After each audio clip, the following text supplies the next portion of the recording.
Les gars, hier il m'est arrivé quelque chose d'incroyable, c'est ces moments où je me dis à chaque fois putain, il faudrait que j'ai une caméra et que je me filme en permanence, que je vlog le truc. Parce que là si je vous dis qu'hier il s'est passé ça, tu fais le malin parce que t'es youtubeur, sale fils de pute. Je fais pas spécialement le malin, tu peux demander à ma meuf qui est aussi ta sœur. Et bah peut-être que vous ne me croirez pas, et vous avez bien raison. Parce que c'est... j'ai inventé le sketch en 2-2. Il est nul. Il est nul. Vous êtes très nombreux, que ce soit par message ou même dans la rue, à me demander ce que ça fait d'être connu. Est-ce que ça change le quotidien ou quoi. Et souvent, comme je suis quelqu'un de très humble, je vous dis dégagez les prolos. Je peux pas dire ça parce qu'après il y a des gens qui vont vraiment croire que je suis comme ça. C'est une caricature d'un homme qui a le melon, donc lui quand je dis des choses comme ça, grossis-moi la tête. Comme ça au moins les gens sont au courant. Non plus sérieusement, je vois que c'est des questions qui reviennent très souvent, qui vous intéressent beaucoup, vous êtes friands d'anecdotes. Et hier, il m'est vraiment arrivé quelque chose de bizarre. Bienvenue dans cette nouvelle vidéo dans laquelle je vais vous parler des abonnés pas spécialement méchants, mais étranges. Première anecdote, le restaurant aveugle. Il y a pas si longtemps avec ma meuf, on va dans un village paumé, pas très loin d'Angers, ça s'appelle Saint-Mathurin-sur-Loire. Il y a 15 000 habitants à Saint-Mathurin-sur-Loire, d'accord? C'est assez petit quoi. Je m'installe dans une petite crêperie perdue pareil au fin fond du village, et en arrivant à la table avec ma meuf, je vois un gars de mon âge et je me dis, lui, 100%, il me connaît. Alors je saurais pas vous expliquer pourquoi, mais tous les youtubeurs ont ce sixième sens de lui il me connaît ou lui me connaît pas. On l'a tous. Et lui, j'étais persuadé qu'il me connaissait. Et ça me fait presque chier parce que j'ai envie de passer un moment intime avec ma meuf et je sais très bien que le repas va être un peu biaisé parce que je vais devoir faire attention à ce que je dis, parce que je vais scruter, voir si je suis pas observé. Bref, je m'installe à la table et je chuchote un peu, tu sais, je dis à Louise, putain, je crois que le gars derrière c'est un abonné et tout. Et donc le repas se passe et tout, et a priori le gars vient pas me voir. Petit détail et pas des moindres, je suis de dos. Le mec est derrière moi, en famille, ce qui fait que je ne peux pas le voir et lui ne voit que mon dos. Comme on est très proche, j'entends toutes les conversations et le gars commence à parler et j'entends ah ouais le palmacho je kiffe trop. Et je me dis ok, je connais cette technique, on commence à parler de sujets genre YouTube jusqu'à ce qu'on en vienne à oh mais c'est un mec de YouTube ça. Et au final le gars m'accoste comme ça. Donc je commence à regarder Louis, je lui fais les yeux en mode frérot, c'est grillé. Le repas continue, il se met à parler de manga, il dit qu'il kiffe Death Note, qu'il kiffe One Piece. Je me dis bon, palmacho, YouTube, manga, One Piece. Je me dis oh, on se rapproche tout doucement, bizarrement. Et il vient à parler de la Redbox. Et il dit ouais, mes deux préférés à la Redbox, c'est Joyka et Mastu. Là, je me dis ça y est, il cherche à me faire réagir pour que je me retourne. Mais je continue à manger tranquille, comme si j'avais rien entendu. Je suis vraiment une pute. Eux étaient là avant nous, du coup, au bout d'un moment, le gars se lève pour aller payer. Je m'attends à ce qu'en passant, il fasse le fameux oh, mais tu étais là depuis le début, c'est fou, j'ai parlé de toi tout à l'heure. Non, le gars passe, va payer et s'en va. Il m'a pas vu. C'était une pure coïncidence. Recontextualisez le truc. Demain, vous êtes dans un village paumé, mais c'est votre village, votre truc à vous, tu vois. Vous êtes au restaurant habituel, à la place habituelle, et vous êtes là, Mastus, gros fils de pute. Et moi, je suis à côté et j'entends tout. Je trouve ça incroyable dans deux cas. Premièrement, je dis rien et vous ignorez que vous êtes passé à côté de moi et que vous m'avez trash talk en direct. Deuxièmement, imaginez, je me retourne à ce moment-là, la probabilité que vous étiez en train de parler de moi dans mon dos et que je sois là. Essayez d'imaginer la sensation dans laquelle vous seriez. Le malaise. Un abonné m'a ramené Pumpkin à la maison. C'est ce qui m'est arrivé hier. Dans ma vie, il m'en est arrivé des choses. Mais je crois que j'ai rarement été aussi confus. J'étais posé dans mon salon torse nu parce que je crevais de chaud. Pumpkin était dehors à son aise. Et d'un seul coup, ça sonne chez moi. Déjà, je me dis qui sonne. Un dimanche après-midi, je me dis ça peut pas être un livreur. Du coup, petit stress en moi parce que je sais qu'il y a déjà des abonnés qui ont repéré où j'habitais. J'ouvre la porte et je vois un mec avec Pumpkin dans ses bras. Alors déjà, dans ma tête, première question, qu'est-ce que tu fais avec mon chat qui de base fuit les humains? Donc j'arrive et je fais bonjour, qu'est-ce qui se passe? Et le gars me dit, ben voilà, votre chat embête le mien dans mon jardin. Donc je me suis dit que c'était une bonne idée de vous le ramener. Ok frérot, juste tu peux, tu sais on appelle ça apporter des détails. Parce que là je suis dans le flou total. Trop de questions dans ma tête. Qui es-tu? D'où viens-tu? Comment as-tu attrapé mon chat? Comment sais-tu où j'habite? Es-tu un abonné? Et j'étais tellement surpris que du coup je prends Pumpkin et je lui dis t'habites dans le coin? Il me dit ouais. Puis vient la deuxième question où je lui dis bah t'es un abonné? Et il me dit ouais j'ai vu la vidéo sur ton chat, c'est pour ça j'ai jugé bon de ramener Pumpkin.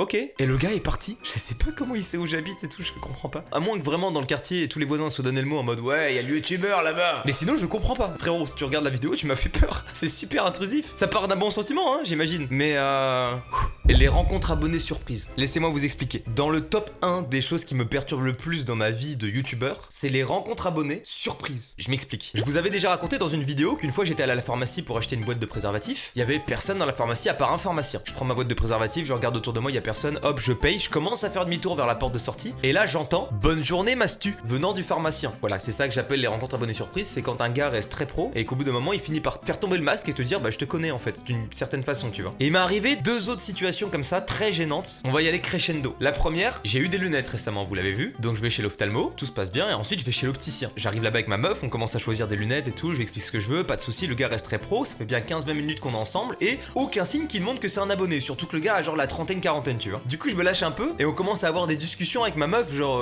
normal mais que j'ai pas envie qu'un abonné entende. Alors attendez, je vous vois venir. On a l'impression que je dis voilà les dingueries à ma meuf, calmez-vous. C'est pas non plus des conversations du genre j'aimerais une paire de lunettes rondes pour pouvoir rentrer ma tête dans son cul.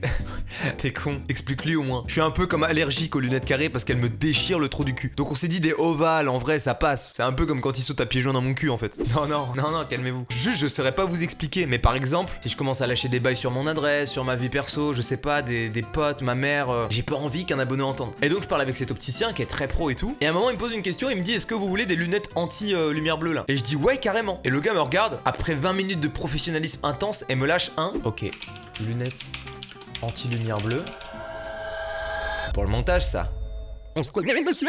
Quel enfer. À peine il a prononcé ces mots que je me suis dit oh putain qu'est-ce que j'ai dit devant lui. Et là tu te refais toutes les discussions et tu te dis oh j'ai dit ça devant lui, il sait où j'habite. Oh j'ai parlé de ma mère, il sait qu'elle est comme ça. Et c'est l'enfer. Mais ce n'est pas le pire mesdames et messieurs. Il y a pire que ça oui. Ça fait un moment, je crois que ça fait il y a 1 an et demi, un truc comme ça. Et je dois aller à l'hôpital pour faire des examens et pour ça il faut qu'on me prélève mon urine. Donc on me file un petit bécher là, je vais au WC et je fais mes bails. Je reviens avec ce qu'on peut appeler mon pot de pisse. Et en clair je me sentais pas bien, je tenais pas debout donc il fallait que je sois allongé. Je m'allonge et le médecin arrive enfin parce que jusqu'à maintenant c'était les infirmières. Le médecin arrive, commence à parler et tout. Très enjoué, un peu sur le ton de Norman quand il fait des... C'est clairement culte. Let's go. Et là il me lâche un... Alors ça va YouTube? Et il prend mon bécher rempli de pisse, comme si de rien n'était quoi. Je vous jure que cette situation-là, mais je crois que c'est la pire de toute ma vie. C'est hyper humiliant. T'es en blouse blanche à poil, tu pisses dans un pot, et le gars arrive et en fait il te connaît. Genre il a dû rentrer le soir et dire à ses enfants vous voyez ce gars-là, j'ai vu sa pisse. J'ai même un échantillon de son musper juste ici. Vous voyez le reblochon, c'est l'odeur de sa pisse. Je l'ai même bu. Ah ouais. Imaginez un jour j'ai un problème au sexe quoi. J'arrive chez le médecin, je me dessape, et là le médecin il te répond un truc en mode belle verge, mastu. Je vous jure, vie de ma mère, que je pars. Mais à poil s'il faut, dans le couloir, je détale. C'est insoutenable. Le camion de pompiers. Ok, anecdote très courte. Je suis en train de marcher dans la rue normale et d'un seul coup, il y a la sirène des pompiers qui retentit. Ça me fait peur parce qu'ils sont très proches. Et en clair, pour vous imager le truc, je suis en train de marcher comme ça. Il y a le camion qui est là. Il active la sirène à côté de moi. Et gros, il monte sur le trottoir et il s'arrête devant moi en drift. Donc là, je bug, je me dis qu'est-ce qui se passe? Et là, le gars sort sa tête de la fenêtre du truc de pompier et j'entends mastu, t'as le bonjour des pompiers de la caserne.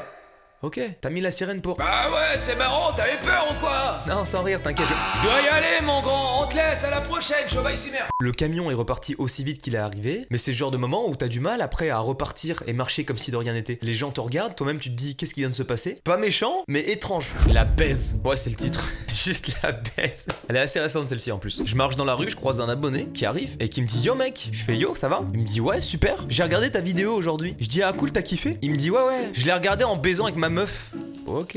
Non mais je pense qu'il s'est trompé avec le stress, il voulait me demander une photo et il a bégayé. Tu veux prendre une photo avec moi? Carrément, vas-y, putain, c'était sympa ce matin. On prend la photo en selfie. Sa langue n'a pas l'air d'avoir fourché, j'ai vraiment l'impression qu'il a eu des rapports sexuels avec sa meuf en me regardant. Est-ce que c'est moi qui ai suscité cette érection chez lui? Rien de plus à ajouter, si ce n'est que statistiquement, il y a des gens là qui sont en train de ken. Arrêtez. Mais en fait, il y a tout statistiquement. Il y a des gens là, ils doivent regarder ma vidéo sous l'eau. Je sais pas comment ils font, hein, mais il y en a sûrement. Il y a des gens qui doivent se marteler les couilles. Non, peut-être pas ça. Enfin, on sait pas. Hein. Oh, je juge rien. Patrick Sébastien. Celle-ci, elle date. C'était à l'époque où je faisais beaucoup de vidéos en voiture. Et j'étais dans ma petite ville à un endroit où il y avait des travaux. Et vous savez, il y avait des feux temporaires, mais qui durent 8 plombes là. 1 minute 30, tu dois attendre. C'était un feu en double voie. J'étais devant à droite et il y avait une voiture sur ma gauche avec des vitres teintées. Je m'en souviens parce que je m'étais dit, c'est interdit normalement les vitres teintées à l'avant. Ou peut-être qu'aux États-Unis, en bref, je sais plus. Et en clair, je vais même pas parler. Je vais juste mimer la situation pour que vous voyez à quel point c'était étrange. Ça s'est passé comme ça. Despacito.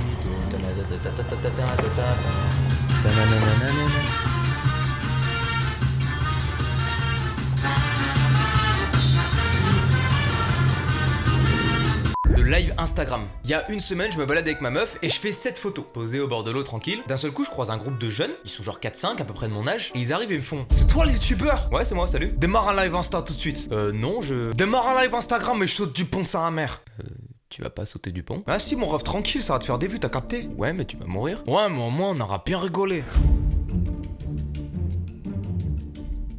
Je sais plus comment je me suis sorti de cette situation un peu gênante. Le mec était grave sympa, mais juste il voulait vraiment sauter du pont quoi. Il y avait de l'eau en dessous, hein, c'était pas un suicide, mais pour mes vues, il voulait sauter du pont quoi. Je comprends pas. La gare de Nancy. Il y a une époque où je faisais beaucoup les allers-retours entre Angers et Nancy parce que ma meuf à l'époque faisait ses études là-bas. Et il y a une fois, en rentrant de la gare, je tombe sur un abonné qui sort du train. Et le gars me suit pendant peut-être 10-15 minutes. Il était très lourd, mais hyper cool. Je saurais pas comment vous expliquer, mais il me faisait sourire naturellement. Parce que je sais pas, il avait une manière de parler qui était drôle. Il utilisait frérot à chaque fin de phrase et ça me faisait rire. Il vient à un moment, il me dit frérot, t'es youtubeur? youtubeur? Je fais ouais je suis youtubeur frérot. Je continue à marcher parce que j'étais un peu pressé. Donc le gars me dit écoute mon frérot, j'ai un projet pour mon école et je le fais sur les youtubeurs. Est-ce que t'as 2 minutes pour que je te pose des questions? Je lui réponds écoute mon frérot, je suis un peu pressé, c'est gentil de ta part, mais je peux pas. Et je continue à tracer ma route parce que vraiment je suis pressé. Le gars me suit, marche aussi vite que moi et me dit pas de soucis mon frérot. Et il rigole un peu, je sais pas, il a un sourire. Il me dit pas de soucis mon frérot, est-ce que je peux au moins te poser une question qui fera pas mal avancer mon projet? Toujours en marchant, je lui dis écoute mon frérot, y a pas de soucis frérot. Et vraiment, tu sais, j'exagère un peu le ton parce que je sais pas, et lui-même il rigolait, j'avais l'impression qu'il me trollait. Et il me dit ok mon frérot, super, est-ce que tu pourrais me dire avec une tranche, une fourchette, combien tu gagnes mon frérot s'il te plaît? Donc je rigole vraiment nerveusement un peu. Et je lui réponds moi j'ai une question pour ton projet mon frérot, est-ce que si j'étais médecin tu te serais permis de me demander combien je gagne mon frérot d'amour?